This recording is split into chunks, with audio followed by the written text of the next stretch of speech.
This is a C250 CDI Sport Blue Efficiency from Mercedes Benz. It's a 2011 model on an 11 plate. HPI clear, no finance outstanding, no recorded accident history, no knocks, no dents, very straight paintwork.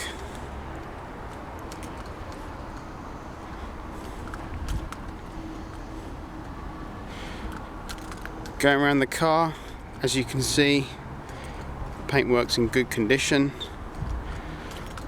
This has got the AMG Sports kit with factory fitted body kit, 18-inch AMG alloy wheels, black Ostane metallic paint, which is a £500 option.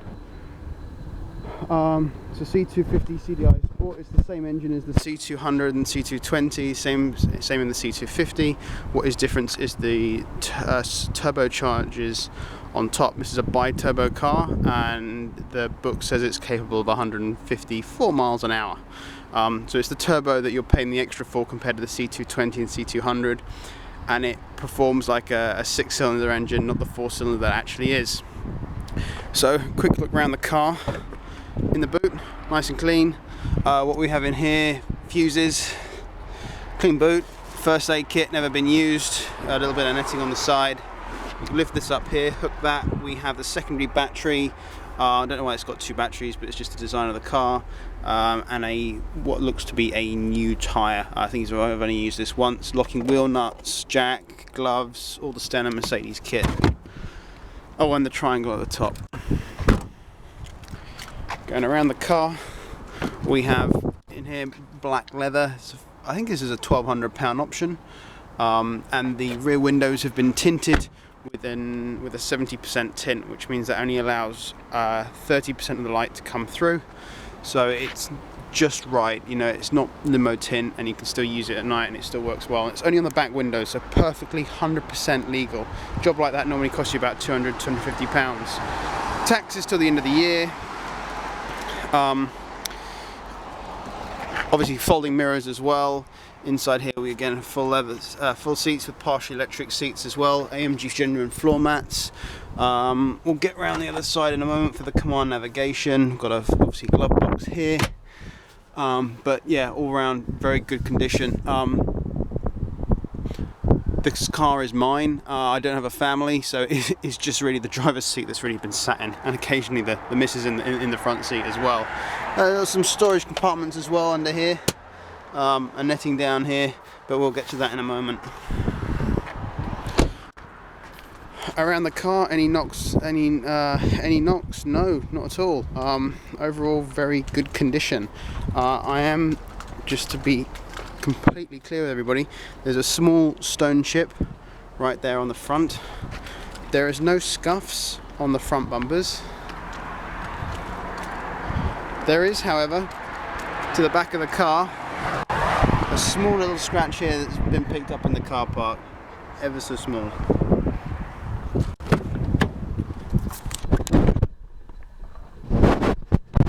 Okay, in we get. This car, as factory options, has, as you can see down here, it's the best way to actually assess a C-Class specification, is first off, heated seats.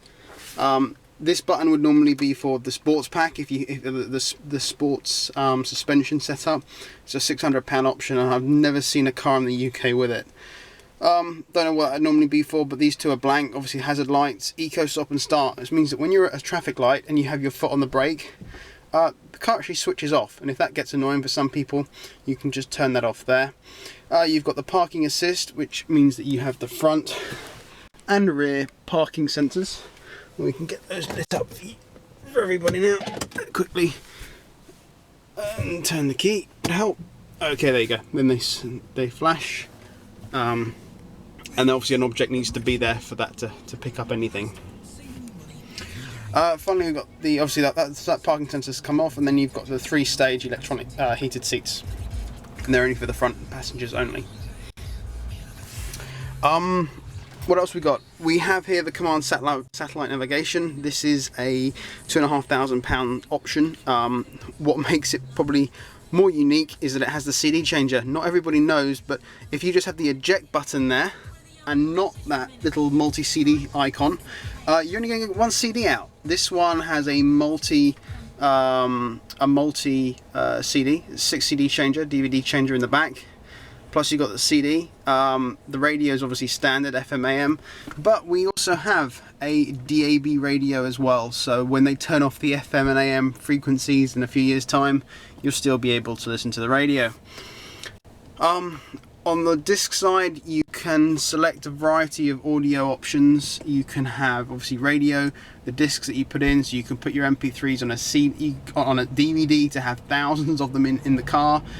You could put obviously just a normal CD that you'd buy in HMV in here, it'd still work. Memory card, little SD card here. Load your MP3s onto your laptop, copy them across onto an SD card. Forget about burning CDs. That's how you play your music. Music register, a little cool feature. There's basically like an inbuilt iPod inside this unit. I think it's a 30 gigabyte hard drive. So if you put the CDs in, you can burn them, or your SD cards, and copy them to the hard drive. And literally you've got your music register, as you can see the little hard disk here, has all the information of all the songs that you've got copied across, so you don't need any additional media. Really cool feature. What else do we have? We have USB storage. So the way that works is in the center compartment down here, there is a few different connector cables. These are all genuine connector cables. Some are USB, so plug in a USB thumb drive. Some are, let's get this one out. There is an iPod 3, iPod 4, or iPhone 3 or 4 connector that can be connected in. Or you've got this normal auxiliary if you've got maybe a phone or a music device which is old and out of date.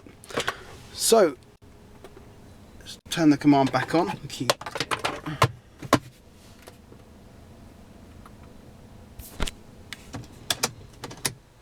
There we go. So command's back on, and once it boots up you get the normal warning. So you can connect your devices onto any of those cables, charge them sometimes if it's the iPhone or a USB device, and listen to the music. Or what I do is listen to internet radio on my iPhone, and it works really well with the TuneIn Pro app. Works really well. Okay, so what else have we got here? We also have the media interface and the USB storage. They're the same cables that we've already touched on that were in the center console. We also then have the Bluetooth audio. So if you click this, you will sync to your iPhone. And this isn't, or any Bluetooth device. Actually, it doesn't have to be an iPhone. I know I'm a little bit biased there. Or you've got the auxiliary port, which is the auxiliary cable that I mentioned as well. What works really well with the 3G, well, not the 3G, sorry, the Bluetooth of most phones, especially if you have a smartphone, is that you get your network up here, you get your frequency as well, how good the signal strength is. But at the same time, I can listen to my iTunes on my iPhone in the car via Bluetooth. I don't have to plug my phone in every time I get in the car. I just get in the car and it just works. And the phone's there as well. If I get a phone call, it dips the music, I answer it or I decline it, and then the music fades back in after the phone call or after you reject the call. So it's a really powerful bit of kit, really easy to use. Helped with all the multifunction steering wheel options, obviously music up and down, answer the phone, don't answer the phone.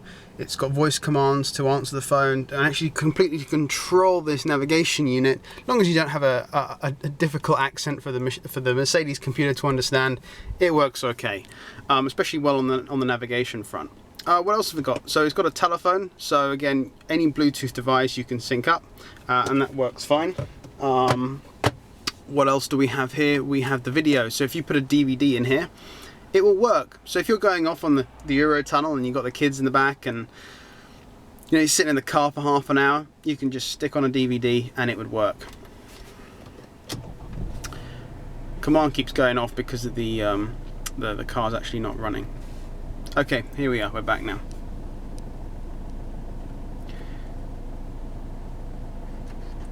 Then finally we have the navigation.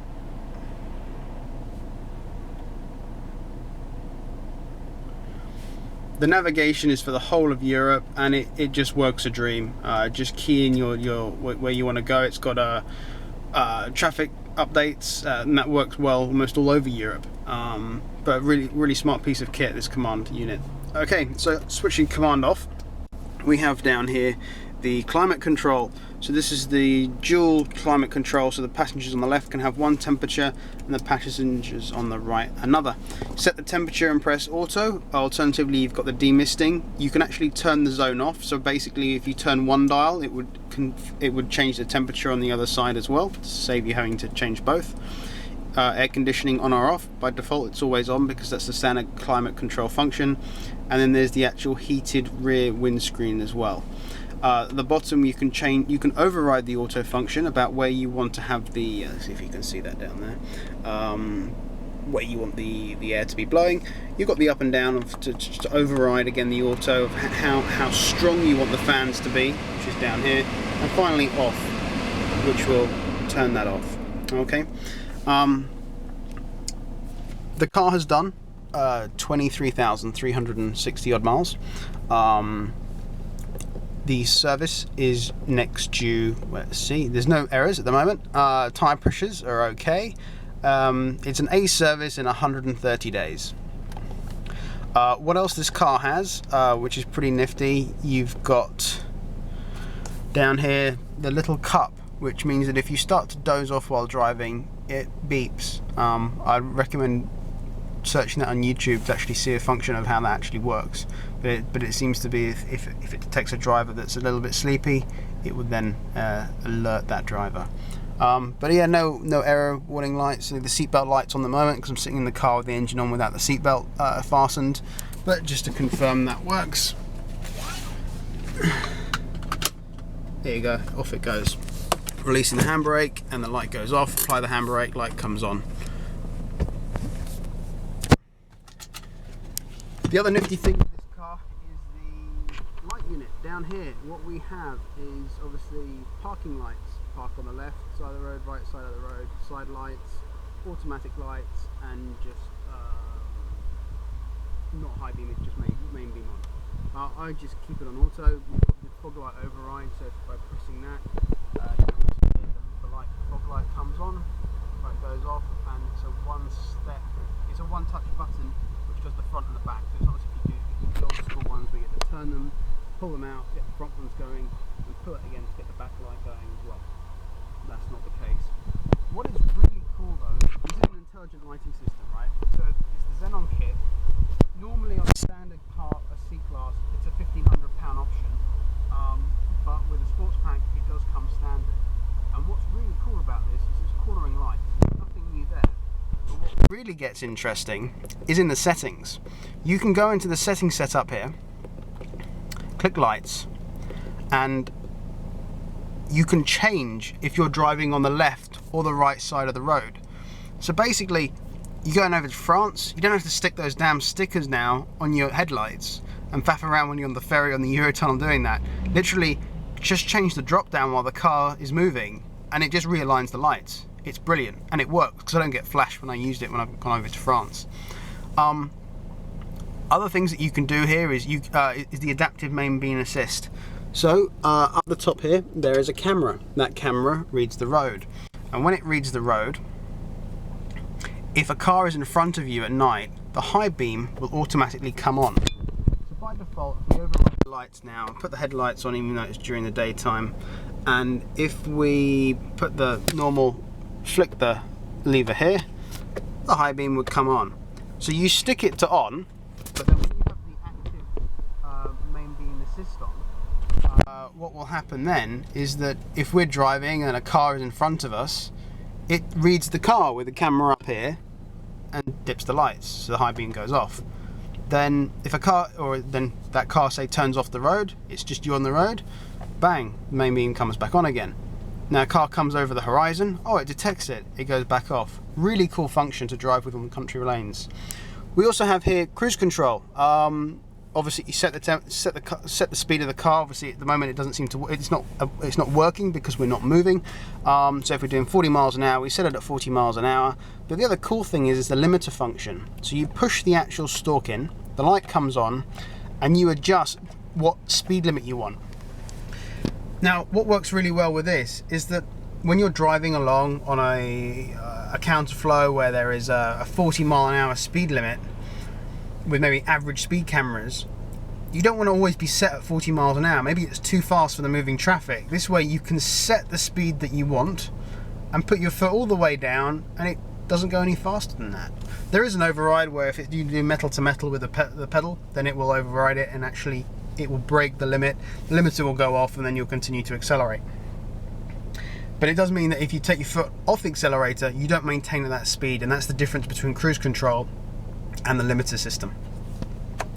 Okay, other things that you can do with this car in the settings, you can actually control when the lights fade in and out when you get in the car, if the headlights come on, if the fog lights come on, etc. The daytime running lights as well that are in the bumper, as and when you feel that suit your needs. We do have the gear controls here for automatic transmission override, obviously down on the left, up on the right.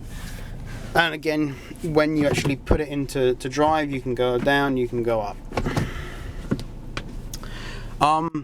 The rear view mirror is auto dimming, so if anyone with bright lights behind you comes up with their headlights too powerful, there's xenons, or they've illegally changed the bulbs, or on high beam, that will dip for you. So will the other mirrors as well. At the top here, you do have the option to switch the alarm off if the car is being towed, to turn the alarm off if maybe you're in the petrol station and you've got a dog or kids in the car, and you've got the lights here that actually work under the mirror. You've got the main lights themselves. You can say if you want that light on or off when the doors open, and then there's the back light as well that does that, and that can be controlled from the back. It's got front driver airbag, it's got front passenger airbags, front passenger and front driver. It's also got a knee airbag for the front driver, and side curtain airbags on the left and right. What's really smart about the inside of this car, okay, it's all black leather, and this is real leather. This is not pleather, right? This is a £1,500 option, but the headliner is black. You know, it's not none of that grey horrible stuff. In the back we've got some nets as well, got some rear air conditioning as well, got cup holders in the front. In here we also have the 12 volt charger, whatever you want to do for that, but there is no cigarette, but you can change that if you are a smoker. You can control the boot by opening it at the back. Obviously everything's electric, folding the mirrors in. It works fine. Windows up and down work fine, front and back, and at the bottom we have the override to actually turn off the control at the back, locking the doors, and I think that's about it. I can't think of anything else to really mention about this. You've got vanity lights for the mirrors, again here both work. Everything in this car works. It's still under warranty for about 7 more months, I believe. So, you know, if you bought it and you got down the road and something went drastically wrong, or only a little tiny squeak came out, you've got the flexibility of going to any Mercedes-Benz dealer in Europe to get it resolved. As you see, there's no error messages. Car has a full Mercedes-Benz service history. It's 2 owners. It was a head office car. It was not a car. It was not a Mercedes car rental. It's one thing that you need to be wary of when buying cars. Used Mercedes-Benz is sometimes they are ex-hire. This is an ex-head office car. I bought the car with 2,000 miles on the clock, and I've put about 20,000 on it since. It's a beautiful car. So 2-owner vehicle. Options include the sports pack, automatic sports pack, £3,500 roughly. You've got the automatic transmission, £1,500 option, the command at £2,500, DAB radios about 450 quid, heated seats about £400, full leather interior about £1,400 to £1,500, metallic paint is £500 option, and well, the windows have been tinted as well on the back, which makes the car look pretty smart, and if you've got kids in the back, I'm sure they'll like that. But that's it all over. Car's in good condition. There's a legitimate reason for sale. I hope you have enjoyed this video and it has given you an insight into what this car is all about. And if you have any questions, please call the number provided. But yeah, I hope that suits everybody. Thank you very much for your time.